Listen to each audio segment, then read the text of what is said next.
ரொம்ப left handle ரொம்ப கேஷுவலாக பேசுகிற மாதிரி இருந்தது. அதுவும் பர்சனல் லைஃப்லாம் பேசும்போது ரொம்ப எச்சரிக்கையாக பேசணும். லிவ் இன் ரிலேஷன்ஷிப்பில் இருந்ததா? அப்படி அந்த மாதிரி ஒரு துணியில் தான் அவர் பேசினார். அதாவது கல்யாணம் பண்ணிக்க முடியாத அளவுக்கு அவர் வந்து எங்கள் அப்பா கோர்ட்டில் கேஸெல்லாம் போட்டு ஆர்டர்லாம் வாங்கினார். ஆனால் அவர் கொஞ்சம் ரொம்ப கேஷுவலாக சொன்ன மாதிரி இருந்துச்சு. ரமேஷ் கண்ணா அப்படி பேசக்கூடாது. இப்போ என்ன ஆகுது, எம்ஜிஆர் 2 மனைவி இறந்த பிறகு இவங்க வந்து வச்சுக்கிட்டு இருந்தாருன்ற மாதிரி ஆயிடுதில்ல, தப்பாயிடுதில்ல.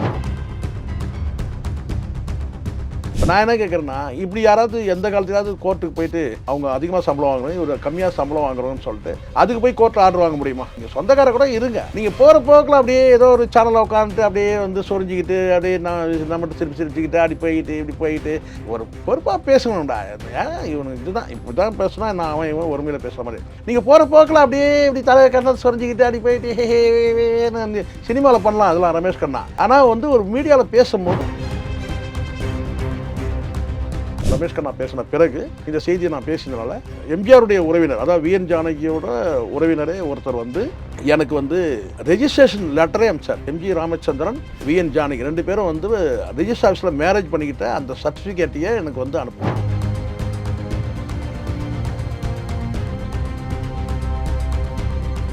அப்போ சட்டப்பூர்வமாக மனைவி இல்லைன்னு சொல்கிறாரான்னு ஒரு கேள்வி இருக்குல்ல. உண்மையிலே என்ன நடந்தது? உண்மையிலே நடந்தது. 2 மனைவிகள் இறந்துட்டாங்க இவருக்கு, யார் எம்ஜிஆருக்கு. அதுக்கப்புறம் இவங்க வந்து சினிமாவில் அன்னைக்கு வந்து ஸ்டாராக இருக்கிறாங்க.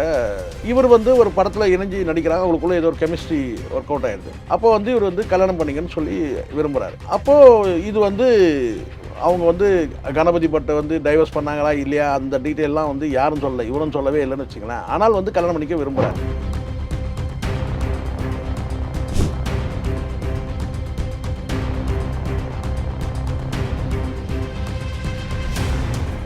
ரியல் ஒன்னர்களுக்கு வணக்கம். இன்று நம்மளுடைய நேர்காணலுக்கு டிஜிட்டல் ஜேர்னலிஸ்டான திரு ஷேகுவாரா அவர்கள் இணைஞ்சிருக்காங்க. சார் வணக்கம். வணக்கம். நடிகர் ரமேஷ் கண்ணா அவர்கள் வந்து ஒரு இன்டர்வியூ வந்து கொடுத்துருந்தாங்க. அதில் நான் வந்து எம்ஜிஆர் அவர்களுடைய ஒரு சொந்தக்காரர், ஜானகி அம்மையாரும் எம்ஜிஆர் அவர்களும் சகலன்னு சொன்னார். சகல ஜானகி ரகலையாக தான் இருந்தது. அந்த அந்த அந்த அந்த நேர்காணல் வந்து கொஞ்சம் ரகலையாக தான் இருந்தது. ஒரு பெரிய ஆளுமையை சொல்லும் போது கொஞ்சம் டீட்டெயிலாக சொன்னால் சரியாக இருக்கும். ஆனால் அவர் கொஞ்சம் ரொம்ப கேஷுவலாக சொன்ன மாதிரி இருந்துச்சு. ரமேஷ் கண்ணா அப்படி பேசக்கூடாது. எம்ஜிஆர் குறித்து விஎன் ஜானகி குறித்து பேசும்போது கொஞ்சம் பொறுப்பாக பேசணும். ரொம்ப லெஃப்ட் ஹேண்டில் ரொம்ப கேஷுவலாக பேசுகிற மாதிரி இருந்தது. அதுவும் பர்சனல் லைஃப்லாம் பேசும்போது ரொம்ப எச்சரிக்கையாக பேசணும். லிவ் இன் ரிலேஷன்ஷிப்பில் இருந்ததா? அப்படி அந்த மாதிரி ஒரு துணியில் தான் அவர் பேசினார். அதாவது கல்யாணம் பண்ணிக்க முடியாத அளவுக்கு அவர் வந்து எங்கள் அப்பா கோர்ட்டில் கேஸெல்லாம் போட்டு ஆர்டர்லாம் வாங்கினார் அப்படின்னு ஒரு வார்த்தையை சொன்னார் அவர். அதாவது விஎன் ஜானகியை வந்து எங்கள் எம்ஜிஆர் வந்து ஏற்கனவே அவங்க வந்து உங்களுக்கு தெரியும் நினைக்கிறேன், எம்ஜிஆருக்கு வந்து முதல் 2 மனைவிகள் அவங்க வந்து இறந்த பிறகு 3வதாக இவங்களோட வந்து இவங்களை கல்யாணம் பண்ணிக்க விரும்புகிறார். ஆனால் அவங்க வந்து கணபதி பட்னு ஒருத்தர் வந்து அவருக்கு மனைவி ஒரு குழந்தையும் இருக்குது. அப்போ எம்ஜிஆர் வந்து என்ன செய்கிறாருன்னா வந்து கல்யாணம் பண்ணிக்க விரும்புகிறாரு. சரிங்களா? அதுக்கு வந்து பார்த்திங்கன்னா வந்து இவர் ரமேஷ் கண்ணா சொல்கிறது என்னென்னா, எங்கள் அப்பா வந்து முடியாதுன்னு சொல்லிட்டாரு. அதுக்கு ரீசன் வந்து அவர் சொல்லக்கூடிய ரீசன் என்னன்னா, இவர் சின்ன ஸ்டாரு, அவங்க பெரிய ஸ்டாரு அப்படின்னு சொல்லி அதுக்காக வந்து முடியாதுன்னு சொல்லிட்டாரு. கல்யாணம் பண்ணிக்க முடியாதுன்னு சொல்லிட்டு வந்து கோர்ட்டில் கேஸ் போட்டு வாங்கினான்னு சொல்லி கேஸ் போட்டு ஆர்டரே வாங்கிட்டாரு. இப்போ நான் என்ன கேட்குறேன்னா, இப்படி யாராவது எந்த காலத்துலையாவது கோர்ட்டுக்கு போயிட்டு இவர் அதிகமாக சம்பளம் வாங்குறாங்க, அவங்க அதிகமாக சம்பளம் வாங்குறாங்க, இவர் கம்மியாக சம்பளம் வாங்குறோன்னு சொல்லிட்டு இவர் 500 சம்பளம், அவங்க 5000 சம்பளம் சொல்லிட்டு அதுக்கு போய் கோர்ட்டில் ஆர்டர் வாங்க முடியுமா? அதுக்கு ஆர்டர் வாங்க முடியாது. அப்போ கல்யாணம் பண்ணி வைக்க விருப்பம் இல்லை. ஏன்னா இவங்க தான் மாமாவான், கார்டியன்னு. அதை வந்து கோர்ட்டே கேஸ் போட்டு வாங்கினார், அவங்க கல்யாணம் பண்ணிக்கூடாதுன்னு சொல்லிட்டு கோர்ட்டே போட்டு ஆர்டரே வாங்கினாருன்னு சொல்கிறாரு. இது போகிற போக்கில் ஒரு லெஃப்ட் ஹேண்டில் டீல் பண்ணுற மாதிரி இருக்குது. அவர் சொல்லக்கூடிய துணி எப்படி இருக்குதுன்னு கேட்டிங்கன்னா, இவங்க கல்யாணம் பண்ணிக்காமல் லிவிங் இன் ரிலேஷன்ஷிப்லேயே வந்து கடைசி வரைக்கும் வாழ்ந்தாங்க அப்படின்னு அவர் சொல்கிறாரு. அப்போ சட்டப்பூர்வமாக மனைவி இல்லைன்னு சொல்கிறாரான்னு ஒரு கேள்வி இருக்குல்ல. உண்மையிலே என்ன நடந்தது சார்? உண்மையிலே நடந்தது. 2 மனைவிகள் இறந்துட்டாங்க இவருக்கு, யார் எம்ஜிஆருக்கு. சரிங்களா? அதுக்கப்புறம் இவங்க வந்து சினிமாவில் அன்றைக்கி வந்து ஸ்டாராக இருக்கிறாங்க விஎன் ஜானகி. இவர் வந்து ஒரு படத்தில் இணைஞ்சு நடிக்கிறாங்க. அவங்களுக்குள்ள ஏதோ ஒரு கெமிஸ்ட்ரி ஒர்க் அவுட் ஆகிடுது. அப்போ வந்து இவர் வந்து கல்யாணம் பண்ணிங்கன்னு சொல்லி விரும்புகிறாரு. அப்போது இது வந்து அவங்க வந்து கணபதி பட்டை வந்து டைவர்ஸ் பண்ணாங்களா இல்லையா அந்த டீட்டெயிலாம் வந்து யாரும் சொல்லலை, இவரும் சொல்லவே இல்லைன்னு வச்சுங்களேன். ஆனால் வந்து கல்யாணம் பண்ணிக்க விரும்புகிறாரு. அதுக்கு வந்து பார்த்தீங்கன்னா ரமேஷ் கண்ணாவுடைய அவங்க மாமா வந்து கார்டியன்றதுனால அவர் அப்ஜெக்ஷன் பண்ணுறாருங்க. அப்ஜெக்ஷன் சொல்லலாம், ஆனால் நீதிமன்றத்தில் போய் கோர்ட்டில் போய் ஆர்டரே வாங்கினாங்கன்னா அந்த ஆர்டரை போடணும். என்ன ஆர்டரு டீட்டெயிலாக சொல்லலை ரமேஷ் கண்ணா வந்து. நான் சொல்கிறேன், ரமேஷ் கண்ணாவுக்கு என்னோட பெரியவர் நினைக்கிறேன், அவர் அட்வைஸ் பண்ணுறதுக்கு ஆள் இல்லை. ஒரு பெரிய ஆளுமைகள் குறித்து பேசும்போது கொஞ்சம் டீட்டெயிலாக சொல்லிடணும். ஒரு சொல்லக்கூடிய விஷயத்தை டீட்டெயிலாக சொன்னால் சொல்லவே கூடாது, எல்லாம் சொல்லக்கூடாது. நீங்கள் போகிற போக்கில் லெஃப்ட் ஹேண்டில் இப்படி சொல்லிட்டு போனீங்கன்னு வச்சுங்களேன், அப்போ என்ன ஆகுதுன்னு கேட்டால் எம்ஜிஆர் வந்து விஎன் ஜானகி கல்யாணமே பண்ணிக்கல, லிவிங் இன் ரிலேஷன்ஷிப்பில் தான் இருந்தாங்கன்ற மாதிரி ஆயிடுது இல்லை அது. அப்படி அந்த ஆளுமைகளை வந்து அசிங்கம் யாராக இருந்தாலும் சொல்லாது. அது விஎன் ஜானகியும் வந்து அவங்க ஒரு முன்னாள் முதலமைச்சர், அதுவும் வந்து இந்தியாவிலே முதல் பெண் முதலமைச்சர். எம்ஜிஆர் வந்து மிகப்பெரிய ஆளுமை, சினிமா ஆளுமை, ஒரு அப்போ பொறுப்பாக பேசணும்ல. போகிற போக்கில் அப்படியே அடிச்சுட்டு போகக்கூடாது. ஆனால் எனக்கு வந்து எம்ஜிஆருடைய உறவினர் ஒருவர் வந்து எனக்கு வந்து வாட்ஸ்அப்பில் எனக்கு வந்து இந்த செய்தியை ஏற்கனவே நான் பேசியிருந்ததுனால, ரமேஷ் கண்ணா பேசின பிறகு இந்த செய்தியை நான் பேசியிருந்தனால, எம்ஜிஆருடைய உறவினர் அதாவது விஎன் ஜானகியோட உறவினரே ஒருத்தர் வந்து எனக்கு வந்து ரெஜிஸ்ட்ரேஷன் லெட்டரே அனுப்பிச்சார். எம்ஜிஆர் அதாவது எம்ஜி ராமச்சந்திரன், விஎன் ஜானகி 2 பேரும் வந்து ரெஜிஸ்டர் ஆஃபீஸில் மேரேஜ் பண்ணிக்கிட்ட அந்த சர்டிஃபிகேட்டையே எனக்கு வந்து அனுப்பினார். அது நான் இப்போ உங்களுக்கு தரேன், நீங்கள் ப்ராட்காஸ்ட் பண்ணுங்கள். ஸோ என்னுடைய இது என்னென்னு கேட்டிங்கன்னா, சட்டப்பூர்வமான மனைவி யார் விஎன் ஜானகி, சட்டப்பூர்வமான மனைவி.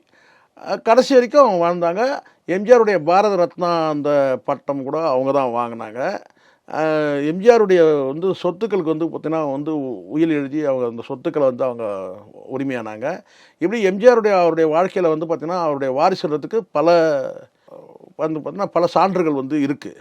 அப்படி இருக்கும்போது அரசியலில் வேணால் எம்ஜிஆருடைய அரசியல் வாரிசுன்றதில் வந்து பார்த்திங்கன்னா வந்து ஜெயலலிதா வந்திருக்கலாம்.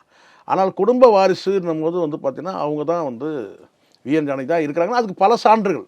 அதில் ஒரு சான்று நான் கேட்டால் முக்கிய சான்றே 2 பேருக்கும் திருமணமான அந்த சான்றே வந்து எனக்கு அவங்க ரிலேஷன் ஒருத்தர் அனுப்புனார், விஎன் ஜானகியோட அவங்க ரிலேஷன். அதனால் ஆனால் எப்போவுமே பொறுப்பாக பேசணுன்றான். அது நீங்கள் சொந்தக்கார கூட இருங்க, நீங்கள் போகிற போக்கில் அப்படியே ஏதோ ஒரு சேனலில் உட்காந்துட்டு அப்படியே வந்து சொரிஞ்சிக்கிட்டு அப்படியே நம்மகிட்ட சிரிச்சுக்கிட்டு அப்படி போய்கிட்டு இப்படி போய்கிட்டு அப்படியே இப்படி போயிட்டு அது வந்து அது ஒரு பொறுப்பாக பேசணும்டா. ஏன் இவனுக்கு இதுதான் இப்படி தான் பேசுனா நான் அவன் இவன் ஒருமையில் பேசுகிற மாதிரி. எப்போவுமே வந்து ஒரு பெரிய ஆளுமைகள் குறித்து பேசும்போது பொறுப்பாக பேசணும். அது என்ன கேஸ் போட்டார், என்ன எதுக்காக வந்து கல்யாணம் பண்ணிக்கக்கூடாதுன்ற வந்து அந்த ஸ்டாண்டு இவர் எடுத்தார். யார் ரமேஷ் கண்ணோட அவங்க அப்பா எடுத்தார், அதான் விஎன் ஜானகியோட மாமா எடுத்தார். ஸோ இதெல்லாம் ஒரு டீட்டெயிலாக பேசணுன்ற டீட்டெயிலாக சொல்லணும். ஒரு ஏன்னா பெரிய ஆளுமைகள் இவங்கெல்லாம். நீங்கள் போகிற போக்கில் அப்படியே இப்படி தலையை கண்ணை சொரிஞ்சிக்கிட்டு அப்படி போயிட்டு ஹேன்னு சினிமாவில் பண்ணலாம் அதெல்லாம் ரமேஷ் கண்ணா. ஆனால் வந்து ஒரு மீடியாவில் பேசும்போது ஒரு பொறுப்பாக வந்து பேசணும், புரியுங்களா? ஏன்னா உங்களை மேற்கோள் காட்டி இன்னும் ஒரு 4 பேர் பேசுவாங்க. இப்போ என்ன ஆகுது, எம்ஜிஆர் 2 மனைவி இறந்த பிறகு இவங்க வந்து வச்சுக்கிட்டு இருந்தாருன்ற மாதிரி ஆகிடுதில்ல, தப்பாகிடுதில்ல. சட்டப்பூர்வமாக மனைவியாக இருக்கிறாங்க, அவ்வளோதான். அது முதல் திருமணத்தை விவாகரத்து பண்ணால்தான் அவங்களுக்கு வந்து சட்டப்படி வந்து 2வது திருமணம் பண்ணிக்க முடியும். அது ஆணாக இருக்கட்டும் பெண்ணாக இருக்கட்டும். அப்படியே அந்த வகையில் வந்து சட்டப்பூர்வமாக வந்து எம்ஜி ராமச்சந்திரன் விஎன் ஜானகி 2 பேரும் வந்து இருந்தாங்க. அவர் 2வது அவருடைய பிள்ளைய வந்து தன் பிள்ளையாவே வளர்த்தாரு யார் எம்ஜிஆர். அதெல்லாம் சொல்கிறாரு யார் ரமேஷ் கண்ணா. அதெல்லாம் நான் குறை சொல்லல, அதெல்லாம் சொல்கிறாரு. ஆனால் ஒரு அந்த மேரேஜ் விஷயம் சொல்லும்போது அது அப்படியே போகிற போக்கில் வந்து பார்த்தீங்கன்னா எங்கள் அப்பா கல்யாணம் பண்ணிக்க ஒத்துக்கவே இல்லை, அது கோர்ட்டில் கேசப்பட்டு ஆர்டர்லாம் வாங்கிட்டாரு. அப்படின்னா எதுக்கு ஆர்டர் வாங்கினாரு, ஏன் ஆர்டர் வாங்கணும் டீட்டெயில் வேணும்ல.